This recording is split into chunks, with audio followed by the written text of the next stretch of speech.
प्रातः स्मरणीय विश्ववंदनीय संतों के सम्राट सदगुरु कबीर साहिब जी के पावन चरण कमलों में त्रिवार बंदगी करते हुए मेरे मन मंदिर के आराध्य प्रातः स्मरणीय परम पूज्य गुरुदेव जी, अर्चनीय वंदनीय संत समाज समस्त संत गुरुजनों के चरण कमलों में त्रिवार बंदगी करते हुए कबीर आश्रम देवरी चैनल से जुड़े हुए समस्त श्रोता बंधुओं को, माता बहनों को, नन्हे मुन्ने प्यारे प्यारे बच्चों को, बुजुर्ग आदरणीय दादा दादियों को, सभी को एक बार फिर से सुबह की हार्दिक शुभकामनाएं। आज का दिन सभी के लिए सुखद एवं मंगलमय हो। सदगुरु कबीर साहिब जी का आज का जो पद है वह है परोक्ष कल्पित देवी देवताओं की अवधारणाओं में बहने वाले अज्ञानी लोगों के लिए सदगुरु कबीर साहिब जी यह पद बहुत सुंदर शिक्षा दे रहे हैं। इस पद में सदगुरु कबीर साहिब जी बताते हैं कि किस प्रकार से आदमी अपने चेतन पति रूपी परमात्मा के साथ रहते हुए भी वो अपने आप को दुर्भाग्यशाली या अभागा समझता है। वो किस प्रकार से परोक्ष कल्पित देवी देवताओं, ईश्वर ब्रह्म परमात्मा या मोक्ष की प्राप्ति के लिए भटक रहा है, दुखी और व्याकुल है, उसका समाधान सदगुरु कबीर साहिब जी इस पद में करने वाले हैं। यह पद परोक्ष में जो ईश्वर ब्रह्म परमात्मा है उसे पाने के लिए जो श्रवण उपासक हैं उन पर सदगुरु कबीर साहिब जी एक बहुत करारा व्यंग कर रहे हैं। सदगुरु कबीर साहिब जी इस पद में कहते हैं कि निज स्वरूप से पृथक परम तत्व को खोजने वाले किस प्रकार से भटक रहे हैं। सदगुरु कबीर साहिब जी की इस वाणी को सुनकर के हमारा परोक्ष में भटकना, बाहर से ईश्वर ब्रह्म पाना और उस ईश्वर ब्रह्म के लिए व्याकुल होकर के, दुखी होकर जगह जगह माथा रगड़ना या सिर पटकना बंद हो जाएगा। इसलिए सदगुरु कबीर साहिब जी इस पद में बहुत सुंदर खुलासा कर रहे हैं और लोगों की बुद्धि का, मति का साहेब बहुत सुंदर व्यंगात्मक ढंग से इस पद में वर्णन कर रहे हैं कि लोग कैसे अपने आप को अभागे और दुर्भाग्यशाली मानने लगे और किस प्रकार से यह सर्वसमर्थ सर्वशक्तिवान सुखों की खान होते हुए भी आज दुखों में पड़ा बिलबिला रहा है। तो आइए सदगुरु कबीर साहिब जी का यह पद मैं पहले आपके बीच रखूं, उसके बाद इस पर विस्तार से चर्चा करेंगे। सदगुरु कबीर साहिब जी मनोवृत्ति रूपी दुल्हन को रूपक बना करके इसमें एक विवाह का वर्णन करते हैं और इस विवाह में सदगुरु कबीर साहिब जी कह रहे हैं कि मनोवृत्ति रूपी दुल्हन जीव रूपी पति के साथ होते हुए भी अपने आप को वो राण समझती है, अभागिन समझती है। इस पद में बहुत सुंदर सदगुरु कबीर साहिब जी चुटीले ढंग से इस पद को कहते हैं। साहिब कह रहे हैं, साईं के संग सासुर आई, संग न सूति स्वाद नहीं मानी, गयो जोवन सपने की नाई, जनाचार मिली लगन सुधाए, जना पाँच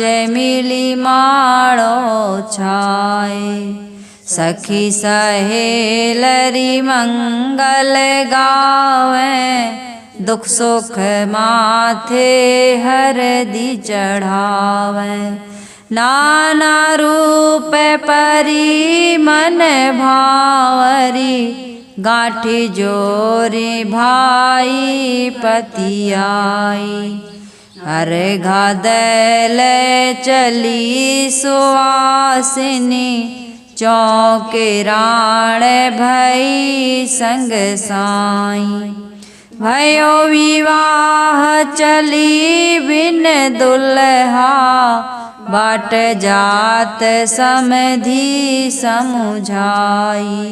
कहीं कबीर हम गौने जैबे, तरव कंठ लय तूर बजैबे। सदगुरु कबीर साहब जी इस पूरे पद में बहुत सुंदर बात कहते हैं। साहब कहते हैं मनोवृत्ति रूपी दुल्हन, मनोवृत्ति रूपी दुल्हन जीव रूपी पति के साथ संसार में ही आती है, परंतु उसका उसे ज्ञान नहीं, और ज्ञान न होने के कारण से हो क्या रहा है, उसके साथ वह सोती नहीं है। अर्थात अपने कोई ऐसी दुल्हन हो जिसे विवाह करके दूल्हा लाए। दुल्हन अर्थात संसार में हम देखते हैं कि कोई भी लड़की अपने परिवार में माता पिता भाई बहन के साथ बढ़िया से रहती है, खुश रहती है, लेकिन वहाँ एक लड़का दूल्हा बन करके उस लड़की को विवाह करके अपने घर लेकर के आता है। लेकिन कोई ऐसी अभागिन दुल्हन हो जो अपने पति को ना पहचाने, जो विवाह करके लाया है उसी पति को ना पहचाने, उसके आलिंगन का सुख, उसके साथ का सुख ना ले, उसके साथ बैठे ना, उसके साथ सोए ना, उसके साथ बात ना करे, उसके साथ जीवन न जिए। सुखपूर्वक स्त्रियां जीवन किसके साथ जीती हैं? अपने पति के साथ, क्योंकि मायके में बचपन में माता पिता के साथ स्त्री सुरक्षित रहती है, सुखी रहती है, और जब जवान हो जाती है तो कहते हैं पति के साथ सुखी होती है, और जब बूढ़ी हो जाती है तो अपने बच्चों के संरक्षण में रहती है, सुखी रहती है, उनकी देखभाल में रहती है। लेकिन यहाँ पर सदगुरु कबीर साहब जी कह रहे हैं कि भयो विवाह चली बिन दुल्हा, बाट जात समधि समझाई। साहब कह रहे साईं के संग सासुर आई, साईं के संग में ससुराल तो आई, लेकिन संग न सूती स्वाद नहीं मानी, और गयो जोवन सपने की नाई। सदगुरु कबीर साहब जी कह रहे कोई ऐसी दुल्हन हो जो दूल्हे के साथ ससुराल तो आए, लेकिन उसके साथ न उठती बैठती हो, न बात करती हो, न सोती जागती हो, कुछ भी ना करके वो क्या कर रही है, अलग अपना पति खोजे। अब पति के साथ तो ससुराल में आई और अलग पति खोज रही है, तो उसकी गृहस्थी जो रूपी जो जीवन है वह सुखद नहीं हो सकता, वो निंदनीय है, वो हंसी की पात्र है। ऐसी स्त्री को न परिवार के लोग क्षमा करते हैं और न समाज के लोग क्षमा करते हैं, न वो स्वयं सुखी होती है। और ठीक इसी प्रकार से जीव के साथ एक घटना घट रही, प्रत्येक मनुष्य के साथ एक घटना घट रही। साहब आध्यात्मिक ढंग से इसको व्यवहार का उदाहरण दे करके, व्यवहारिक उदाहरण देकर आध्यात्मिक ढंग से वो समझाना चाहते हैं। कैसे समझाना चाहते हैं? माँ के गर्भ में जीव जाता है तब ये शरीर बनना शुरू होता है। पहले जीव की उपस्थिति होती है ना, उसके बाद में शरीर बनता है। तो ये शरीर जब पैदा होता है तो जीव के साथ ही तो होता है, ऐसा तो नहीं है कि जीव ना हो और शरीर पैदा हो जाए। इस संसार में जब बच्चा पैदा होता है तो अपने चेतन पति के साथ, अपनी आत्मा रूपी परमात्मा के साथ, लेकिन वो उसको जन्म से ही नहीं जानता। अपने स्वरूप को जन्म से ही नहीं जानता, ना उसको जनाने वाला मिलता है।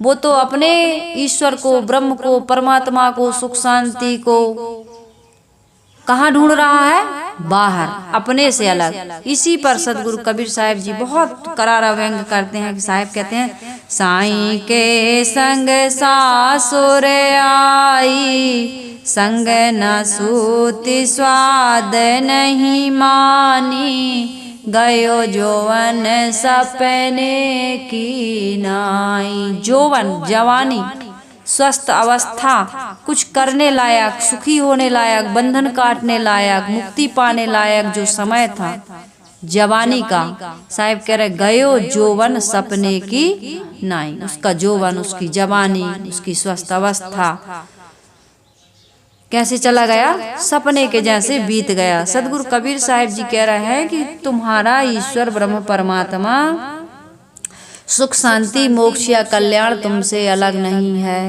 लेकिन आदमी इस प्रकार से समझने वाला, मानने वाला, अपने आत्म स्वरूप में स्थित होने वाला बहुत कोई बिरला बिरला होता है। सब तो परोक्ष के परमात्मा को पाने के लिए भटक रहे हैं। भटक रहे कि नहीं? साहेब कह रहे हैं जाको ध्यान धरत विधि हरि हरे मुनिजन सहस 88 सो तेरे घट माही विराजै परम पुरुष अविनाशी पानी में मीन पियासी मोहि सुनी सुनी आवे हासी। जाको ध्यान धरे विधि हरि हर, ब्रह्मा विष्णु महेश जिसका ध्यान रखते हैं सो तेरे घट माही विराजै परम पुरुष अविनाशी। तेरे घट में, तेरे अंदर वो बैठा हुआ है, वो परम पुरुष परमात्मा। लेकिन तू कहाँ ढूंढ रहा है? बाहर। गोस्वामी जी को भी कहना पड़ा, घट में है सूझे नहीं लानत ऐसी जिंद तुलसी या संसार को भयो मोतिया बिंद ज्यों तिल माही तेल है। सदगुरु कबीर साहिब जी कह रहा है ज्यों तिल माही तेल है ज्यों चकमक में आग तेरा साही तुझ में जाग सके तो जाग। हे लोगो, जाग सकते हो तो जागो। तुम्हारा ईश्वर, तुम्हारा ब्रह्म, तुम्हारा परमात्मा तुम्हारे ही अंदर है। लेकिन ऐसे दिखेगा नहीं, ऐसे मिलेगा नहीं। तिली में तेल है, साधन से मिलता है। चकमक में आग है, वो घर्षण से मिलती है। गन्ना में गुड़ है, चीनी है, एक प्रयोग के बाद मिलता है। दूध में मक्खन और घी है, लेकिन एक प्रयोग के बाद मिलता है, साधन के बाद मिलता है। इसी प्रकार से आत्मा ही परमात्मा है। इस प्रकार का ज्ञान हो, इस प्रकार की साधना हो, इस प्रकार की रहनी और आचरण हो। कहने मात्र से नहीं, सैद्धांतिक रूप से तो आप समझ गए, लेकिन व्यवहारिक रूप से यदि तुम्हारा आचरण पक्ष सही नहीं है, व्यवहार में तुमने उस प्रकार का जीवन में उतारा नहीं हो, ज्ञान व्यवहार में नहीं लाए, तो ये सिद्धांत मात्र से तुम्हारा काम बनने वाला नहीं है। पहले तो ये बात समझ में ही नहीं आती, और समझ में आ जाए तो प्रयोग में नहीं ला पाता आदमी। पहले समझिए, समझ करके उसके अनुसार रहनी और आचरण बनाइए। विषयों की आसक्ति का त्याग करिए, मोह ममता का त्याग करिए, रहनी और आचरण को पवित्र बनाइए। आचार शुद्धो सत्य शुद्धि, सत्य शुद्धो ध्रुवा स्मृति, स्मृति लभ्ये सर्वग्रंथि नाम विप्र मोक्षा। तुम तो मन और इंद्रियों के विस्तार में ही फंसे हुए हो, इसलिए तुम्हें आत्मा की तरफ बोध होता ही नहीं, उधर की तुम्हारी स्थिति अभी बनी ही नहीं। सदगुरु कबीर साहिब जी बहुत सुंदर ढंग से इस पद में समझा रहे हैं कि साईं के संग सासुर आई। इस संसार रूपी ससुराल में ये मनुष्य अपनी आत्मा के साथ पैदा होता है, अपने पति के साथ आता है, जीव के साथ आता है, लेकिन संग न सूति स्वाद नहीं मानी, गयो जोवन सपने की नाई। अपने आत्मा रूपी परमात्मा का बोध न प्राप्त होने के कारण से उसमें स्थित नहीं होता। कहाँ होता है? अपने आप से ही आज अपने को आप भूल के हैरान हो गया, माया के जाल में फंसा वीरान हो गया। अपने को आप भूल के हैरान हो गया, माया के जाल में फंसा वीरान हो गया। ये माया है, ये शरीर भी माया है। माया इसलिए कहा, ये माया क्यों कहते हैं? इस शरीर को, इस संसार को माया क्यों कहते हैं? जबकि हमें प्रत्यक्ष दिख रहा है कि ये सत्य है। संसार तीनों काल में सत्य है, ये सदा रहा है और रहेगा, लेकिन हमारा और इसका संबंध स्थायी नहीं है। कहाँ है? हमारा वो बचपन का शरीर नहीं है, हमारी तरुणाई का शरीर गायब हो गया। हमारे शरीर के कण हर क्षण बदल रहे हैं, नहीं बदल रहे। हमारा शरीर क्षण क्षण परिवर्तन की ओर जा रहा है, बदलता जा रहा है। हमारे बचपन के दांत नहीं रहे, हमारे काले बाल सफेद हो गए कि नहीं, चेहरे में झुर्रियां आ गई। वो रूप, वो यौवन, वो जवानी, वो सौंदर्य, वो दृश्य आज नहीं है। आज के 100 साल पहले का संसार हमारे सामने नहीं है। आज के 20 साल पहले गांव के मकान कच्चे होते थे, छप्पर वाले होते थे, छानी वाले होते थे, गलियां जो कच्ची होती थी, आज सब कहीं सीसी सड़क है, सीमेंटेड रोड बन गए, पक्के मकान बन गए। आज का आधुनिकीकरण सब कुछ बदल करके रख दिया है। तो क्षण क्षण संसार बदल रहा है। संसार की निर्मित जितने भी, ये प्रकृति से निर्मित जितने भी कार्य पदार्थ हैं, परिवर्तनशील, गतिशील हैं। इसलिए यहाँ का जो कुछ भी है वो स्थायी ना होने से इसको हम क्या कहते हैं, हमारे महापुरुष क्या कहते हैं, माया। आज जो है कल उसी रूप में वो नहीं रह जाएगा, इसी को कहते हैं माया। देखने में लगता है कि ऐसा ही है। हम रोज देखते हैं, छोटा सा बच्चा जन्म लेता है, माता पिता रोज देखते हैं, उसको नहीं लगता है कि बदल गया। ऐसी दृष्टि से कहाँ समझ में आता है। लेकिन यदि विचार करके देखें तो सब कुछ बदल रहा है कि नहीं बदल रहा। तो सदगुरु कबीर साहिब जी कह रहे हैं कि तुम इस बदलने वाले संसार से तो परिचित हो, लेकिन जो कभी नहीं बदलता, सदैव एक रस रहता है, और जिसकी उपस्थिति से ही संसार का ज्ञान होता है, तुम ईश्वर ब्रह्म परमात्मा का भी पाने की जो कल्पना करते हो या तरह तरह की साधनाएं करते, किसकी उपस्थिति में, किसकी मौजूदगी में, किसकी हाजिरी में, और वो निकल जाए जिसकी हाजिरी में, जिसकी मौजूदगी में, जिसकी उपस्थिति में तुम बाहर से कुछ पाना चाहते हो, किसी भी प्रकार का सुख, चाहे भोगों का सुख हो, चाहे ईश्वर ब्रह्म परमात्मा को पाने का सुख हो, ये जो पाना चाहते हो किसकी उपस्थिति में, तुम्हारे अंदर जो बैठा हुआ परमात्मा है उसकी उपस्थिति में। वो निकल जाए तो फिर शरीर से आत्मा निकल जाए तो फिर किसी को पा सकोगे, कुछ नहीं पा पाओगे। इसलिए जो मिला है आपको उसका महत्व समझिए, जो नहीं मिला है उसको पाने की जरूरत नहीं है। हमारी जरूरत की सारी चीजें हैं। प्रकृति ने हमको इतना सब कुछ दे रखा है कि अब और बाहर से कुछ भी पाने की आवश्यकता नहीं है।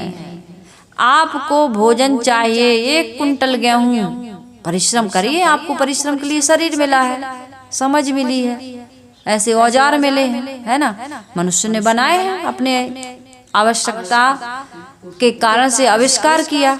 आवश्यकता ही आविष्कार की जननी है। आवश्यकता थी इसलिए आविष्कार किया। आज भी विज्ञान आविष्कार कर रहा है अपने सुख के लिए, अपनी सुरक्षा के लिए, सुविधाओं के लिए, है ना। तो 1 कुंटल गेहूं डाल दीजिए, आपको 20 quintal, 10 quintal, 12 quintal, 8 quintal, 4 quintal तो मिलेगा। 1 कुंटल में चौगुना मिल रहा है। पानी आपको बिल्कुल मुफ्त मिल रहा है। ऑक्सीजन आपको सब जगह प्राप्त हो रहा है। और आत्मा रूपी परमात्मा जिससे तुम जिंदा हो तो बैठा ही है तुम्हारे अंदर।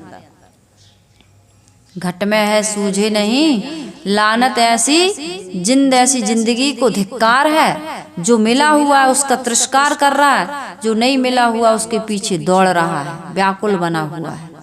तो आपको बाहर से कुछ भी पाना नहीं है। साहिब कह रहे, साईं के संग सासुर आई, और संग न सूती, स्वाद नहीं मानी, गयो जोवन सपने की नाई। तुम्हें आत्मा रूपी परमात्मा का स्वाद ही नहीं मिला।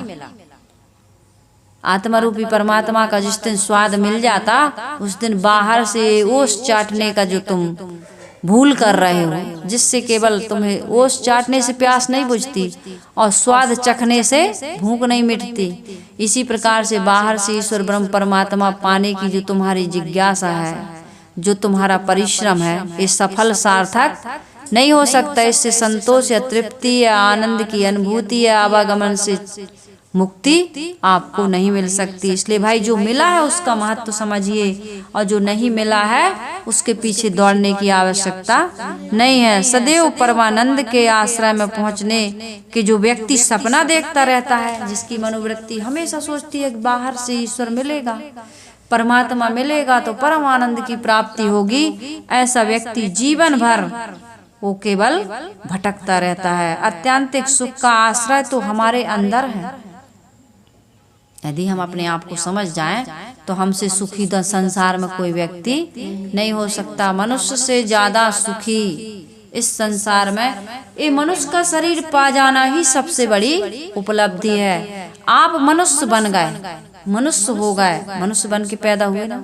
अब आपको कुछ और बनने की आवश्यकता, एक अच्छे मनुष्य बनिए, एक अच्छा जीवन जीना सीखिए। सदगुरु कबीर साहब जी कहते हैं कि ये मनोवृत्ति रूपी दुल्हन है, चेतन देव उसका पति है। जब आदमी संसार में जन्म लेता है तो दोनों ही साथ आते हैं, आदमी की मनोवृत्ति और चेतन रूपी आत्मा, ये दोनों ही संसार में। इसलिए मनोवृत्ति अपने अमृत स्वरूप चेतन देव के साथ ना सो करके, अर्थात समाधि में लीन ना हो करके कहाँ भटक रही है? बाहर बाहर। यदि हमारी मनोवृत्ति हमारे अपने चेतन स्वरूप में स्थित हो जाए तो दुख का जीवन में कहीं नामो निशान नहीं होगा। आवश्यकताओं की तो पूर्ति होती ही है, हम इच्छा के गुलाम बन जाते हैं और इस इच्छा के गुलाम होने के कारण से अपनी आत्मा से हम अलग हो जाते हैं। सदगुरु कबीर साहब जी कह रहे हैं, निज स्वरूप को ना जानने का फल क्या होता है? भ्रम। निज स्वरूप का बोध ना होने का फल क्या होता है? भ्रम। और भ्रम में पड़ा हुआ व्यक्ति कभी भी सुखी नहीं हो सकता। स्थिरता को, तुम्हारे घर को तुम नहीं पहचानते, भ्रम हो गया, ये हमारा ही है कि दूसरे का है, हमारे घर में ही ये सारा सुख मिलेगा हमको, ये भ्रम हो जाए। जैसे बच्चों को भ्रम हो जाता है कि भाई हमें जो प्राप्त है उससे ज्यादा सामने वाले को जो मिला है वो ज्यादा सुखी है, हमसे ज्यादा सामने वाला सुखी है, ये भ्रम हो जाता है। तो बच्चे फिर दुखी हो जाते हैं, व्यक्ति फिर दुखी हो जाता है कि नहीं?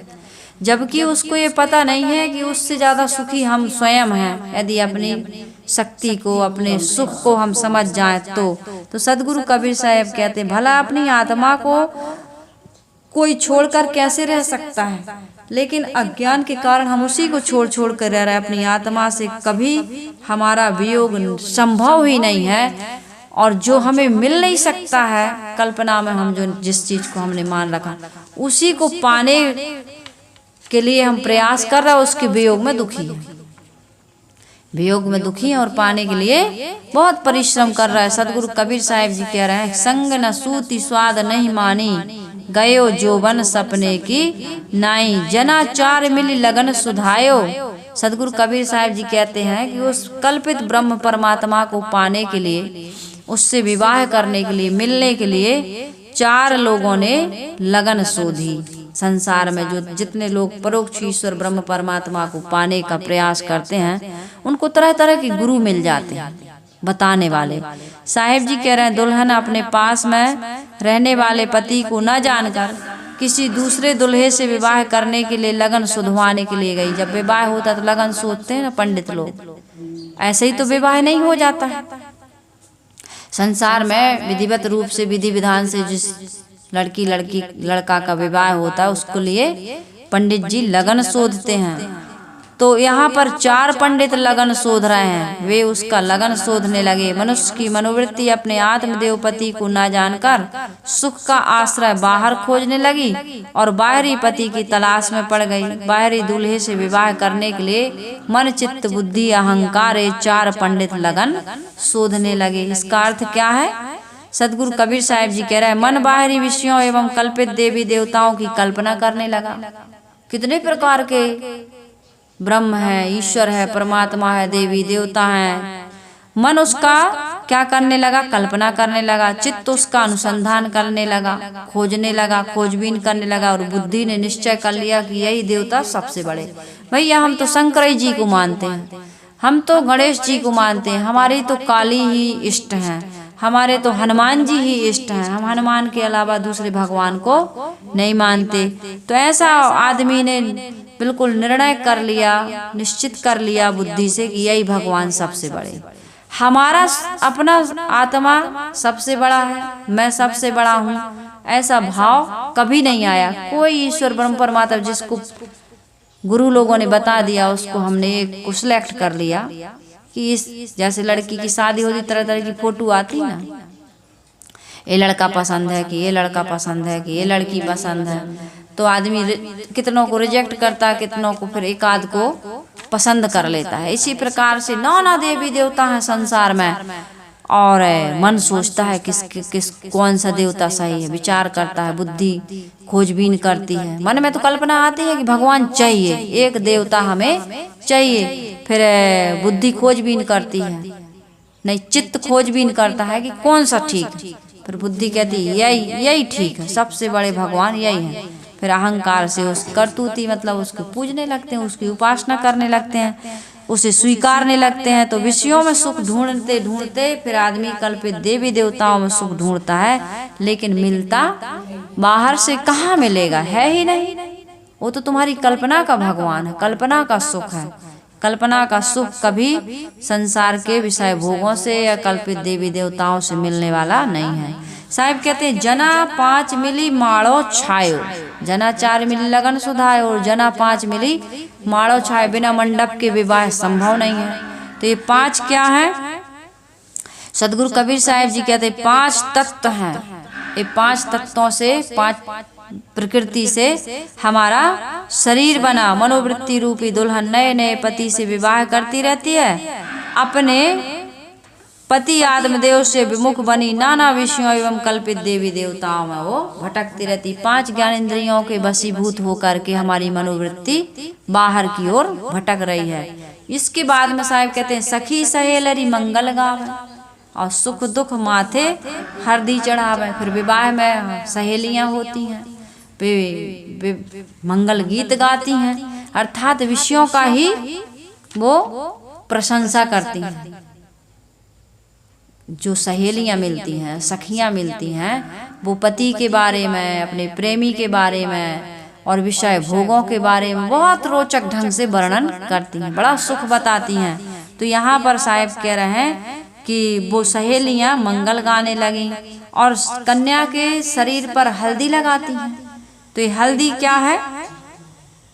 आँख, नाक, कान, जीभ, चमड़ी, ये 5 ज्ञानेंद्रियां मनोवृत्ति ही मानो सहेलियां हैं। ये विषयों के गीत गाने लगी, अर्थात मनोवृत्ति को ये शब्द, स्पर्श, रूप, रस, गंध आदि विषयों की तरफ खींचने लगी और सुख दुख की हल्दी उसके माथे पर चढ़ाने लगी। जब तक आप विषयों का सेवन नहीं करोगे तब तक सुख दुख की अनुभूति नहीं होगी। विषयों का सेवन जब तक आप करते हो सुख की अनुभूति होती है, लेकिन विषयों से तुम थोड़ी देर के लिए संपर्क बना पाते हो। संयोग तुम्हारा विषयों से शब्द, स्पर्श, रूप, रस, गंध, ये 5 विषय हैं। इन 5 विषयों को आदमी कब तक भोगता है? थोड़े समय ही भोगता है ना। देखोगे तो कब तक देखोगे, सूंघोगे तो कितना सूंघोगे, सुनोगे कोई भी चीज, रसिक शब्द कितने देर सुनने मिलेंगे आपको? मीठा मीठा कब तक बोलेगा आदमी? या विषय भरे गीत कब तक सुनेगा आदमी? या जुबान पर कब तक रसगुल्ले रखोगे? या कुरकुरे लेके आती हो ना, कुरकुरे लाती हो और 20 रुपया का, 10 रुपया का, 50 का लाती हो। पैकेट तो बहुत बड़ा रहता है, पैकेट बहुत बड़ा रहता है, लेकिन उसके अंदर माल थोड़ा सा होता है। और जब आप जुबान पर रखते हो तो कुर्र से थोड़ी देर में वो जीभ स्वाद भी नहीं ले पाती और मटेरियल गायब हो जाता है। तो इसी प्रकार संसार का दिखने वाला सुख बहुत बड़ा लगता है, लेकिन जब उसके अंदर का सुख तुमको, भोग तो बहुत बड़ा है, परिश्रम तो बहुत ज्यादा करना पड़ता है, लेकिन जो भोग का जो सुख की अनुभूति आप करते हो बहुत थोड़े समय के लिए, और लेकिन उसके वियोग में तुम्हें दुख की अनुभूति बहुत ज्यादा होती है। नहीं होती दुख की अनुभूति थोड़े समय आपने खाया, अभी बड़े मुश्किल से मम्मी ने 5 रुपया, 10 रुपया, 20 रुपया दिया और सोच रहे यार कल कब आएगा, कल कब आएगा, तब फिर मम्मी से 20 रुपया मांगूंगी और फिर एक कुरकुरे का पैकेट लाऊंगी। लेकिन फिर वही थोड़े समय खाओगे और फिर तुम्हें इंतजार रहेगा। इंतजार हमेशा रहता है कि नहीं रहता? इंतजार हमेशा रहता है, लेकिन उस भोग का सुख थोड़े समय मिलता है। सही बता रही हूँ कि नहीं बता रही? है बात सही कि नहीं? है ना? ऐसे ही संसार के सब भोग हैं, मिलेगा। सदगुरु कबीर साहब ने इसलिए कहा ना, अल्प सुख और दुख आदिव अंता, मन भुलान मैं घर में मनता। हमारा मन कैसा उन्मत्त हाथी की तरह, कामांध हाथी की तरह हर समय भूला हुआ है। ये विचार नहीं कर रहा कि मैं इतना इंतजार करती हूँ रात और दिन, लेकिन जो सुख मिलता है उस कुरकुरे का, एक एग्जाम्पल कुरकुरे का दे रही हूँ मैं, जो सुख मिलता है क्षणिक थोड़े समय के लिए, ऐसे ही सभी सुखों को जानो। अभी तुम्हारी टीनेज है ना, अभी तुम 15-16 साल की हो, वो तुमसे और छोटी बैठी है, तो ये बात समझो कि संसार के परीक्षण किया करो कि संसार के जितने भी सुख हैं, मैं 24 घंटे उसका चिंतन करती हूँ, इंतजार करती हूँ, बड़ी मेहनत करती हूँ, मनाती हूँ, मम्मी जो काम कहती है वो काम करती हूँ, पापा की हर बात मानती हूँ, तब मुझे 20 रुपया मिलता है। तो पैकेट तो बहुत बड़ा दिखता है लेकिन कुरकुरे उसमें बहुत थोड़े होते हैं और जुबान पर स्वाद ही नहीं आ पाता। देख बड़ा बहुत अच्छी टेस्ट ले लेके बड़े आराम से कि ख़त्म ना हो जाए, ख़त्म ना हो जाए, ख़त्म ना हो जाए, लेकिन इधर खाने का भी मन हो रहा, खाते खाते वो टेस्ट कब पैकेट खाली होगा पता ही नहीं चलता। रे एक और दे दो, एक और दे दो, लेकिन मिलना संभव नहीं है क्योंकि डांट पड़ती है, नुकसान है ना, कुरकुरा खाना बहुत नुकसान है। क्या क्या खाती हो? हम तो नाम भी हाँ। और शाम को मंचूरियन जाते हैं, वहाँ पे खा लेते हैं मंचूरियन, क्या क्या भाई दुनिया का बड़ा बच्चे लोग गुटके खाते हैं, लड़के लोग गुटखा खाते हैं, सिगरेट पीते हैं, कितने कितने नशा व्यसन करते हैं। उनको बीड़ी पीने में एक पैकेट सिगरेट का पूरा एक दिन में पी जाते हैं लेकिन उनको तृप्ति नहीं मिलती। तो यहाँ पर सदगुरु कबीर साहब जी कह रहे हैं कि जना 5 मिली माड़ो छायो, विवाह के उत्सव में मनोवृत्ति रूपी दुल्हन नए नए पति से विवाह करने के लिए अर्थात अपने चेतन देव से विमुख बनी हुआ है, नाना विषयों एवं देवी देवताओं भटकती रहती है लेकिन उसको सुख नहीं मिलता। कहाँ मिलता है? संसार के विषय भोगों में भी सुख नहीं है, तृप्ति नहीं है, और परोक्ष के कल्पित ईश्वर ब्रह्म परमात्मा भी में भी सुख नहीं है, वो मिलता ही नहीं है। सुख कैसे देगा? मिलता नहीं है, वो मिलेगा भी नहीं क्योंकि वो है ही नहीं। परमात्मा तो तुम्हारे भीतर ही बैठा है, तुम्हें बनाने वाला तुम्हारे अंदर है, अंदर है, बाहर कुछ भी नहीं है।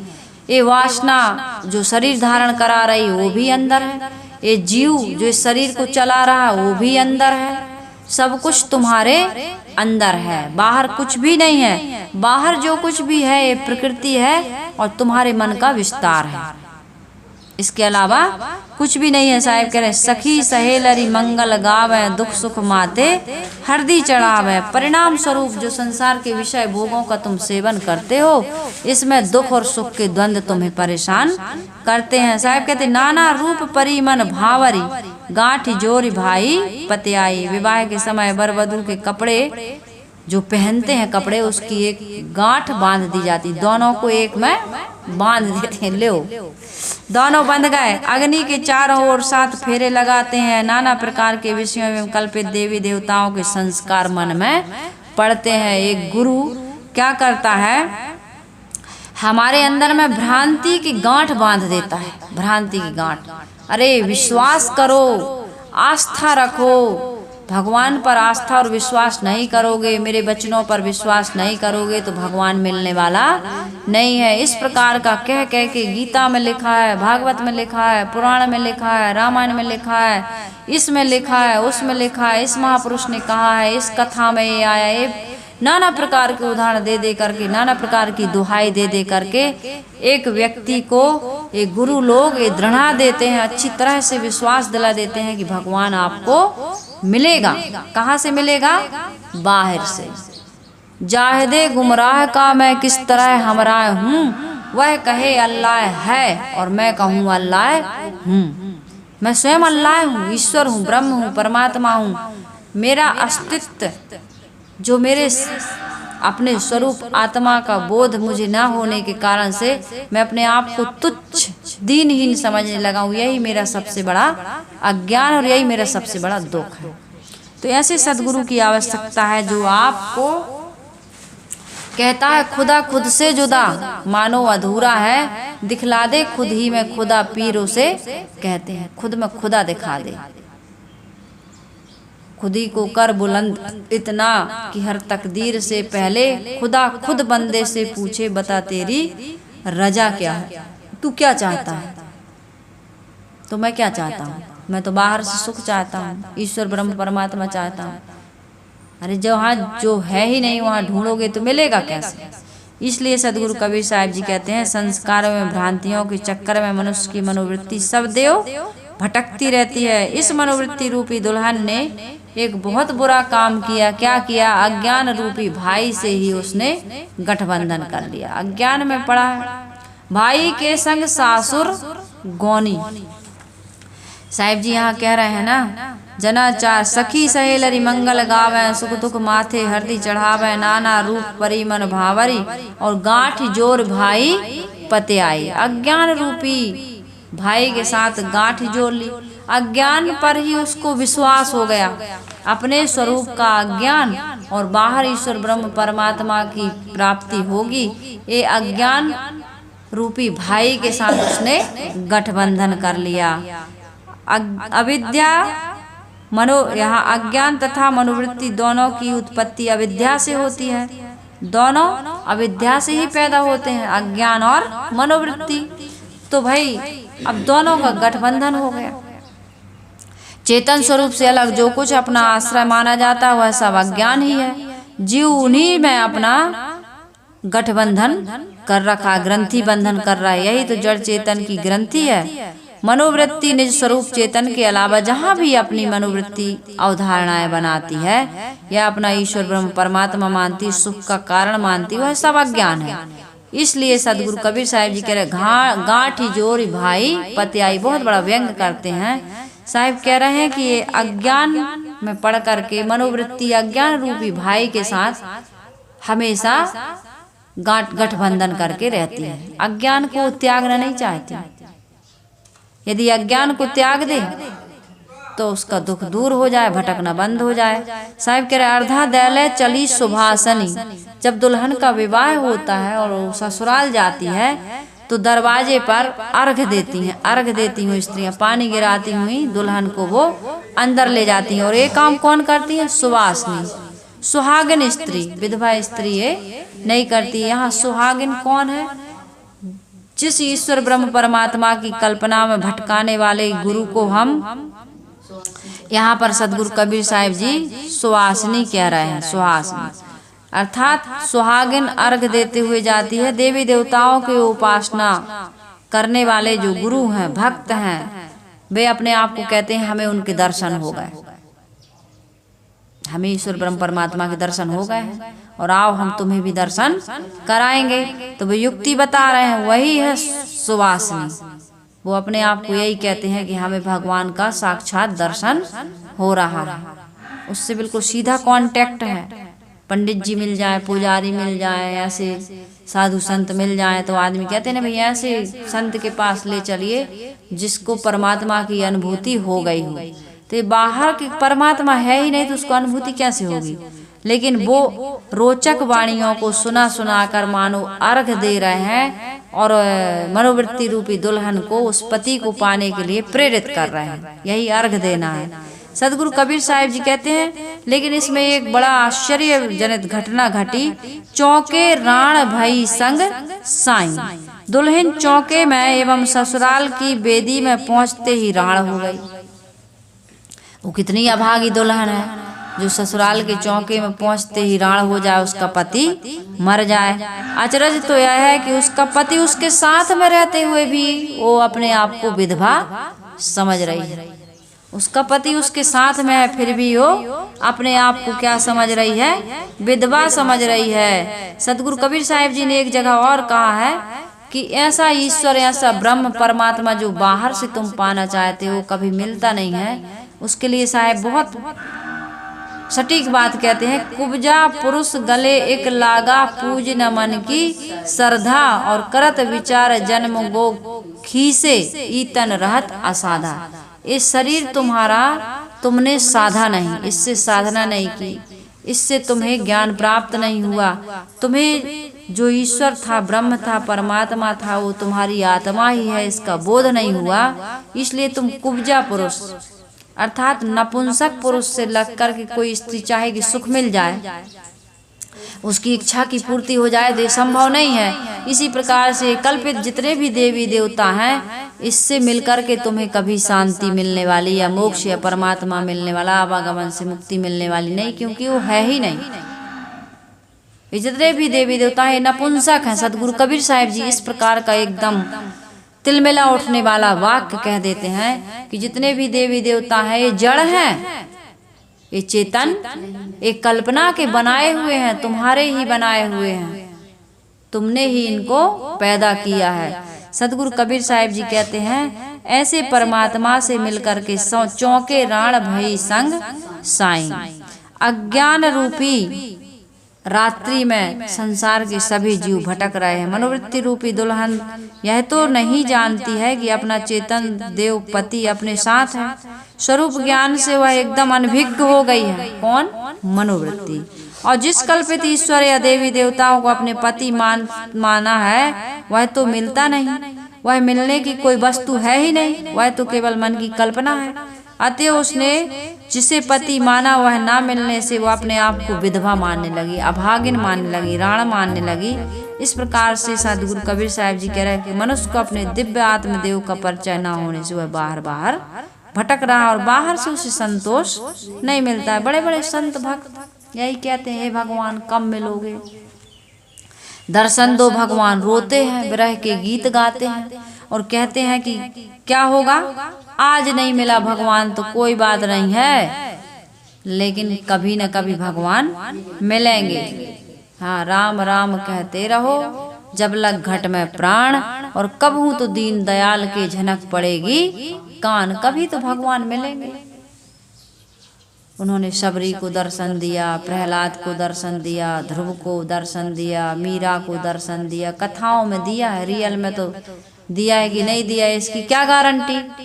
गारंटी इसलिए नहीं है क्योंकि वो यदि परमात्मा बाहर की संसार की सब कहा ना, लहर देख परती समुंदर न दिखते, ऐसे अचंभों को मुनियों ने लिखते। आपको संसार दिख रहा है तो संसार बनाने वाला भी दिखना चाहिए, यदि होता तो क्यों ना दिखता हो। जब सब कुछ दिखाई दे रहा है, चांद सितारे दिखाई दे रहे हैं, ये पवन चल रही है, इसका अनुभव हो रहा है, नहीं हो रहा, तो ईश्वर ब्रह्म परमात्मा का अनुभव कहाँ होता है? उसका अनुभव तो हमारे अंदर ही होता है कि है वो, तब तो ये शरीर चल रहा है, और वो नहीं रहता है तो ये शरीर फिर कुछ भी करता नहीं है। तो इसलिए साहिब कह रहे हैं कि भाई बाहर नहीं है, वो तुम्हारे भीतर है। यदि तुम मानते हो कि है तो वो तुमसे अलग नहीं है, तुम ही हो। आत्मज्ञान के अभाव में अपने आप को सदैव वो व्यक्ति विधवा माने रहता है, विधवा, अभाग।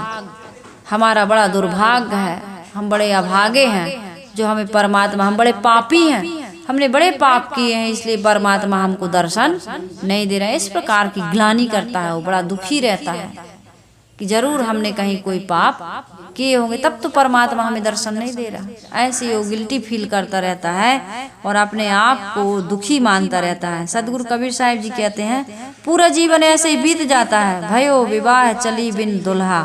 विवाह हो जाने के बाद दुल्हन बिना दूल्हा के चले तो यह उसका दुर्भाग्य है। विवाह हुआ दूल्हे के साथ, लड़के के साथ हुआ ना, पति के साथ, और वो दुल्हा के बिना ही संसार में पूरा जीवन बिता रही है, तो कितना दुख है उसको। इसी प्रकार से तुम जब संसार में आए तो आत्मा के साथ, लेकिन अपने स्वरूप को नहीं पहचानते हो, इसलिए जगह जगह भटक रहे हो, व्याकुल हो तुम, दुखी हो तुम। मनुष्य की मनोवृत्ति ने किसी परोक्ष ईश्वर कल्पित देवता आदि से अपनी सगाई तो कर ली, परंतु उसे वह ना पाने से बिना दुल्हे के चल रही है।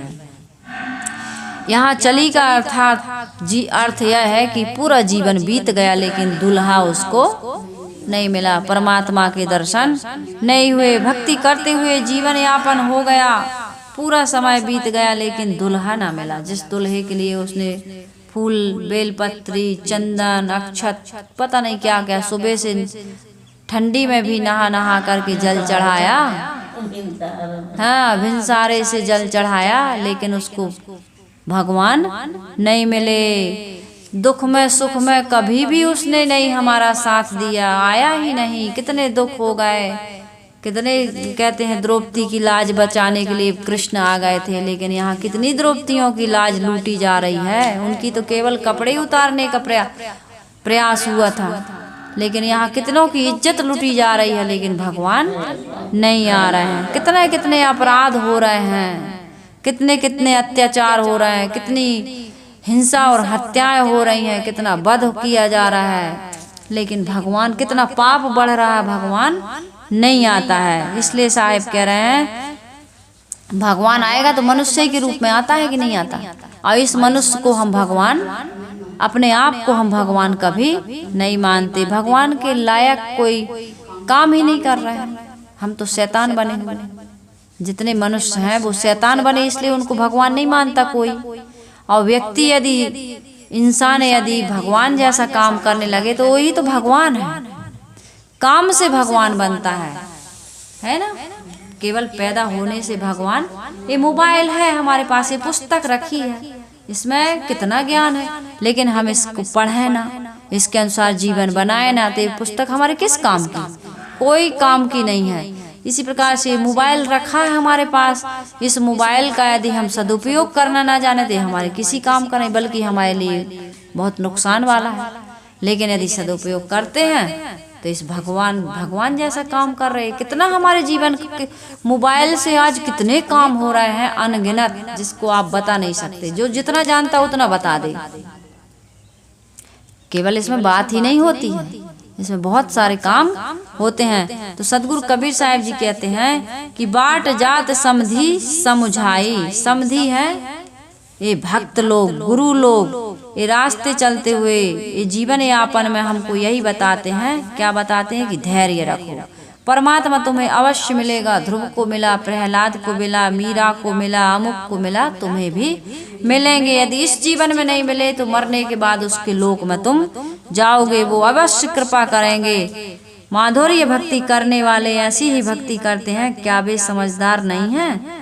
अरे तुम्हें भी ईश्वर अवश्य मिलेगा, तुम भी भक्ति करते रहो। साहिब कहते हैं कहें कबीर हम गौने जैबे तरब कंथ ले तूर बजैबे। कबीर साहिब कहते हैं कि युक्त बातें सुनकर भक्त लोगों के मन में फिर से उत्साह जगता है कि हम भक्ति करेंगे और भगवान के धाम में जाएंगे। तो खूब बाजा गाजा के साथ सीताराम सीताराम सीताराम कहिए, जाही विधि राखे राम ताही विधि राही, तरह तरह के भजन गाते हैं।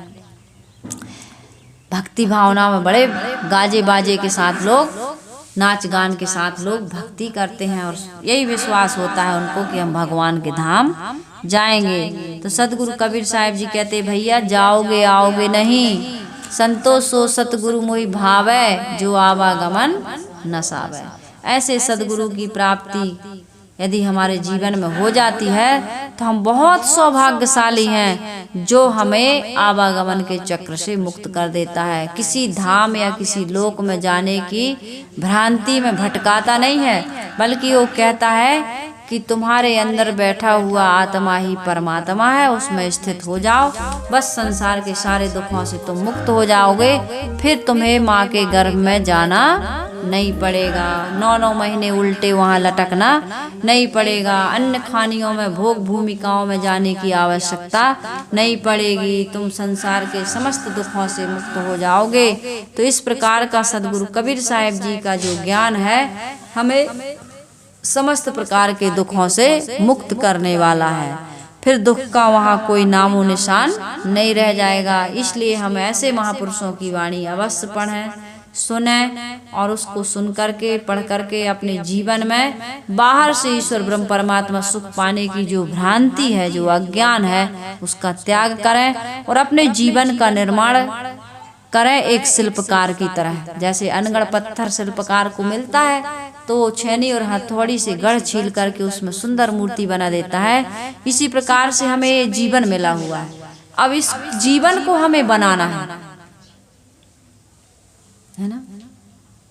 सत्संग सदा करना, जीवन को बनाना है, उपकारी बन जग में आनंद कमाना है। सत्संग सदा करना, क्यों करना? क्योंकि जीवन को बनाना है। हमने घर को बनाया, मकान दुकान को बनाया, दुनिया का सब कुछ बनाया, कितना बना रहा है, कितना आविष्कार हो रहा है ना। लोग बनाने में ही लगे हैं, लेकिन जीवन को नहीं बना पाए। खुद को डॉक्टर बना दिए, मास्टर बना दिए, प्रोफेसर बना दिए, IAS ऑफिसर बना दिए, कलेक्टर बना दिए, जज वकील बना दिए, प्रधानमंत्री और राष्ट्रपति बना दिए, लेकिन जीवन को नहीं बनाए। तो इसलिए हमको जीवन को बनाना है। जीवन बनाना क्या है? जिस व्यक्ति के जीवन से सारे दोष दुर्गुण और भ्रांतियां निकल जाती हैं, समझ लीजिए उसने अपने जीवन को बना लिया। उसकी मन वाणी कर्मों से किसी प्रकार का अभद्र व्यवहार नहीं होता है। वाणी से गाली निंदा झूठ त्याग देता है, मन से ईर्ष्या क्रोध मान छल त्याग देता है, और शरीर से चोरी हिंसा व्यभिचार त्याग देता है। वो अपने जीवन को बना लेता है। और यही काम हम सबको करने के लिए सदगुरु कबीर साहब जी प्रेरित करते हैं। कबीर आश्रम देवरी चैनल आप सबके जीवन की मंगल कामना करते हुए अपनी वाणी को यहीं विराम दे रहा है। आप सभी से निवेदन है कि इस प्रकार की वाणी को सुन करके भटकना बंद करिए, अपने जीवन का निर्माण करिए, जीवन को सुंदर बनाइए। आइए हम सभी लोग गुरु वंदना कर लेते हैं।